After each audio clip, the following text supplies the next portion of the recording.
Next, we're going to talk about some properties of our estimators beta hat 0 and beta hat 1, like how good are these estimates?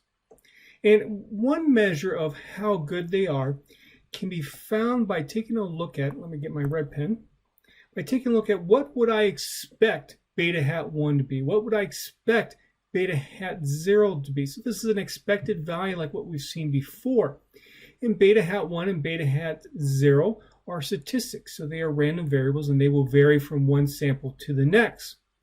And so what this expected value of beta hat 1 then is actually representing is, if I were to go out and take a sample, calculate the observed value of beta hat 1 using that sample. Go out, take another sample, calculate beta hat 1.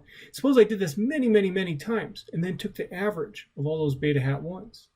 That average would be approximately equal to beta 1. A same thing can be said with respect to beta hat 0. And so we've seen this before with respect to y bar. So y bar is the sample mean. What I would expect y bar to be on average is equal to mu. And this whole idea of a statistic, the expected value of that statistic being equal to what the corresponding parameter that it's trying to estimate is called being an unbiased estimator. This seems like a reasonable, a good property to have for estimators. You know, why would you want an estimator that if you were to go out and repeatedly take samples, calculate the statistic, and find the average of those, why would you want to use that estimator if, let's say, the average value wasn't equal to the parameter that it was trying to estimate? Okay, so this is a very desirable property to have. Now also, this idea of repeatedly going out, taking a sample, calculating beta hat 1 every single time. If you were to, let's say, find the variance of all those beta hat 1s, what it would be equal to is this. Sigma squared epsilon. Remember that epsilon has a normal distribution with a mean of 0 and a variance of sigma squared epsilon. So the variance of beta hat 1 is equal to sigma squared epsilon over the sum of the xi minus x bars squared across your entire sample. You could also look at the variance of beta hat 0 as well. Now, how do I actually get this expression here? Again, this is what you would have, you would discuss in a mathematical statistics course. You could simply, well, not necessarily simply, but you could derive it mathematically. You've heard me talk a lot about mathematical statistics courses in this course here. Hopefully after this course, you'll be thinking, I want to look into that further. Maybe I'll take a mathematical statistics course. Okay. So now we do have one problem here. Notice that this variance is dependent upon an actual parameter that we don't know. So what should we do? Well, how about you just replace it with this corresponding estimator? And when I do that replacing, that means I'm estimating this variance of beta hat 1. So I'm going to put a hat on top of the var part as well. Well, what is this estimate? S squared epsilon. Well, remember what regular old S squared was? It's the sum, the y, we'll use the observed values, yi minus y bar squared over n minus 1. Now to get this S squared for the essentially for the epsilons, what we do is we use the residuals, these errors, you could say. We square them, we add them all up, and we divide by n minus 2. Where does the 2 come from? Well, the 1 actually came from the fact that we were estimating y bar. And again, one could show mathematically that the expected value of the random variable s squared was equal to sigma squared when I have that n minus 1 there. One can prove that mathematically. One could do a somewhat similar thing here with respect to s squared epsilon if you have a 2 there. Why do I have a 2? Well, if you remember, y hat has 2 estimates in it, beta hat 0 and beta hat 1. Without going into the details, that's why. But what this essentially represents is an average amount of squared variation. Remember, this numerator here is actually the sum of squared errors, or SSE. Now, this whole thing here, this s squared epsilon, has another name that's often associated with it, and it happens to be the mean square error, or MSE. You should compare that to some of our other discussions that we've had regarding similar quantities. Okay, so wherever we had a sigma squared epsilon, we replace it with an S squared epsilon. Let's see now. So let's think of it, I guess, graphically. What is sigma squared epsilon? What is S squared epsilon actually measuring? And so we come back to this diagram that I showed you earlier. And again, the basic idea with regression is that we want to get at this red line that exists in the population itself. The expected value of y is equal to beta 0 plus beta 1 times x. We want to get at that line. Okay? But we understand that x is not going to be a perfect predictor of y itself. And so we allow this epsilon basically to encompass everything else that maybe we're not including in our model. And what this epsilon is essentially then is the distance that the point is from the line. And what sigma squared epsilon is doing is actually measuring the variability of all these distances of the points to the line. That's it. That's what sigma squared is actually measuring. So in terms of S squared epsilon then, well, we take our sample, we get these yellow dots here in our sample. We can calculate the estimated regression model, or the sample regression model. That's the blue line there. The purpose of the blue line is to estimate the red line. And what S squared epsilon now is doing is look at the distance that let me get the eraser there. It's looking at the distance that these yellow dots are from the corresponding blue line there. Okay? And so you would think that would be a reasonable way to estimate sigma squared epsilon. Essentially, we're doing the same thing as in the population now in the sample. Okay, here's another way to think about sigma squared and epsilon. Okay, so y actually has a normal distribution for us. So here's our model. Again, y is equal to beta 0 plus beta 1 times x plus epsilon. Okay. Because of that normal distribution for epsilon there, y ends up actually having a normal distribution too. And it has a normal distribution with a mean, what we normally call mu, that's actually now the expected value of y is equal to beta 0 plus beta 1 times x. So this normal distribution then, the mean, actually changes as a function of x. The variance though is always sigma squared epsilon. So we always expect the points to be the same amount of variability around the line, no matter what x is.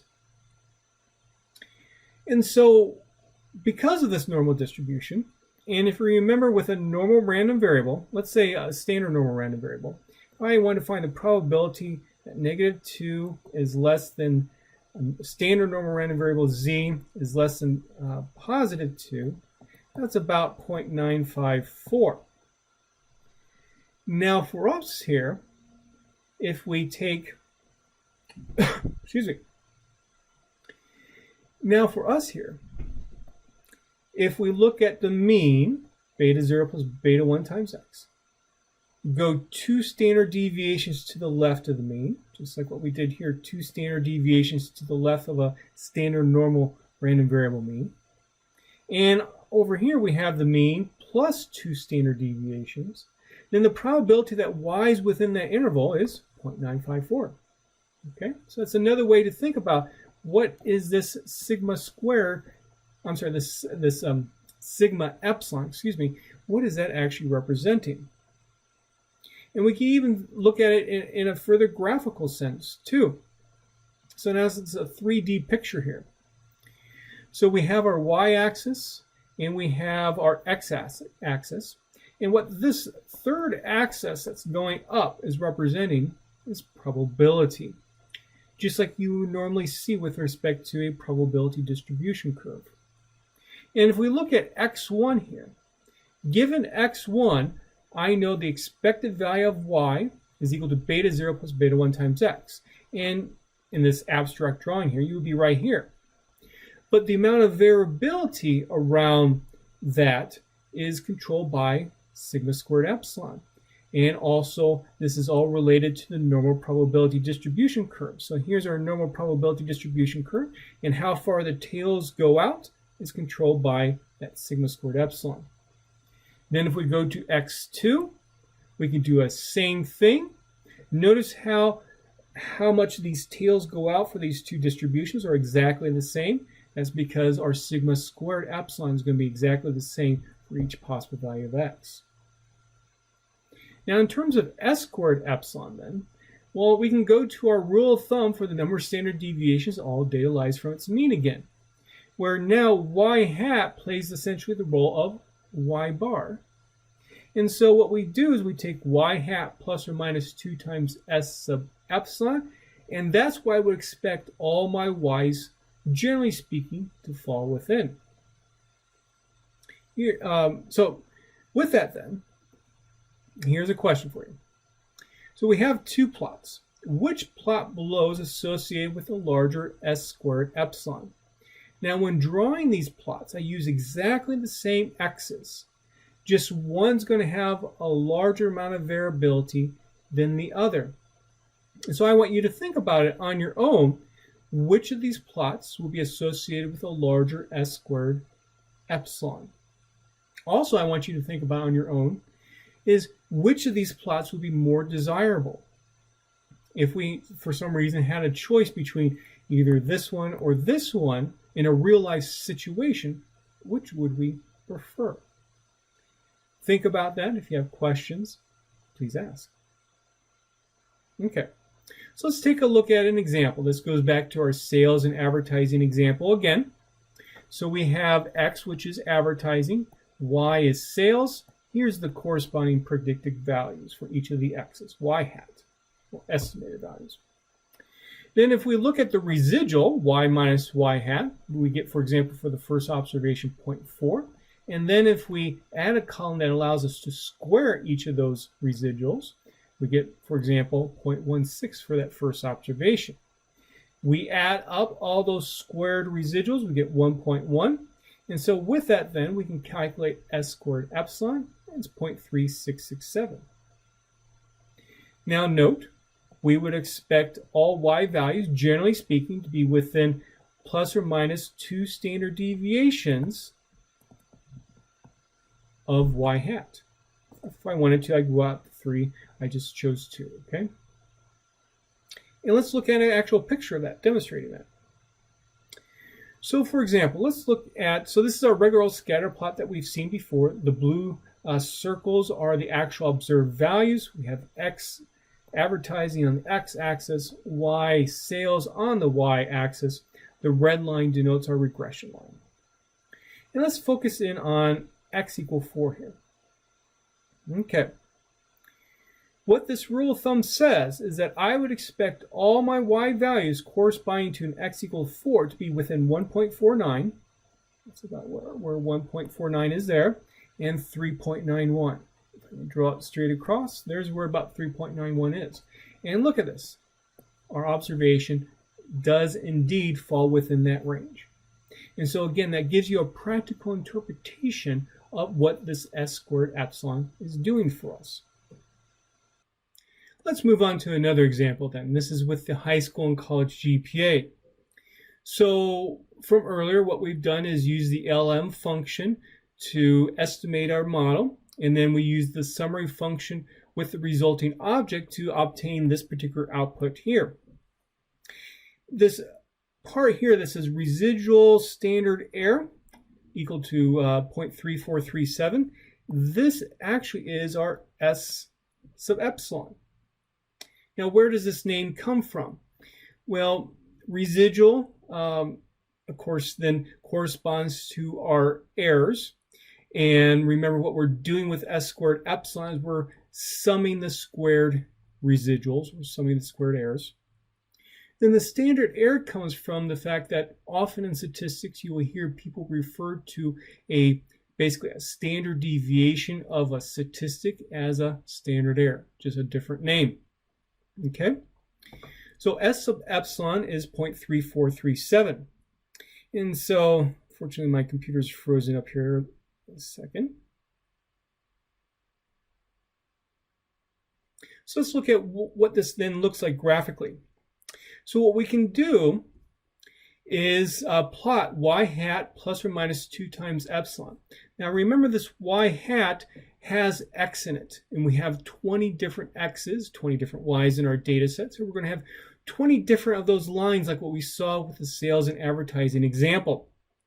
So to do this plot, I simply use the plot function as I've done before, use the curve function to put the estimated regression, the sample regression model on there. And then I'm going to do something different here. So this summary mod.fit, of course, summarizes the information in mod.fit. And what we can do is actually now save the results of summary of mod.fit into an object. Call it sum.fit for the lack of a better name. This object is a list type format for R. And so if we say names sum.fit with it, then we can see what's inside of it. So for example, this coefficients there gives us this table of estimates, our beta hats that we saw before. But in particular, I want to focus on this one right there, the sigma. That sigma then is our S sub epsilon. And if we square it, we get S squared sub epsilon. So I can pull that sigma out of sum dot hat. And the reason why we want to do that is because what we're going to do is we're going to take our y hats here, the mod.fit $fitted.values, and for each of them, we're going to subtract off 2 times my S sub epsilon. And so this mod.fit $fitted.values has 20 different y hats in it, and for each of them, I'm going to subtract off 2 times S sub epsilon. I'm also going to do the same thing by adding that same quantity to the y hat. Put that into objects called low and up. And then I'm going to use the segments function, we've seen that before, to actually draw some vertical lines on my plot corresponding to a particular x.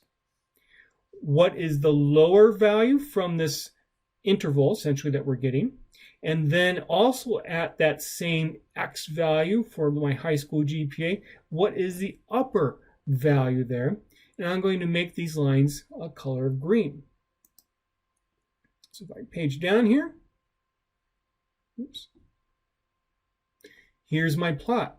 So for example, when x was, and I think I have an example here, let me look in the notes. I guess I don't have a specific example, but I remember there was an x at 1.98. And when x is 1.98, we know that that lower bound should be about maybe 1.5. And the upper bound should be about 3. And I do that for every single point by using this segments function. And it's all with one call to the segments function. It's really cool. And so what we see here is that these red circles, which represent our observations, all the corresponding y values, except for one time, is within this plus or minus 2 times the S sub epsilon. And so again, what the purpose of this plot is to help give you an intuitive understanding of what measures of variability actually represent in this case with an S squared epsilon. So anyway, I really like this plot. I think it's really cool. So then that concludes in this section about properties of beta hat 0 and beta hat 1. We saw that on average, these beta hats are going to be what we would expect them to be. And we also looked at measures of variability because these beta hat 0s and beta hat 1s will vary from one sample to the next.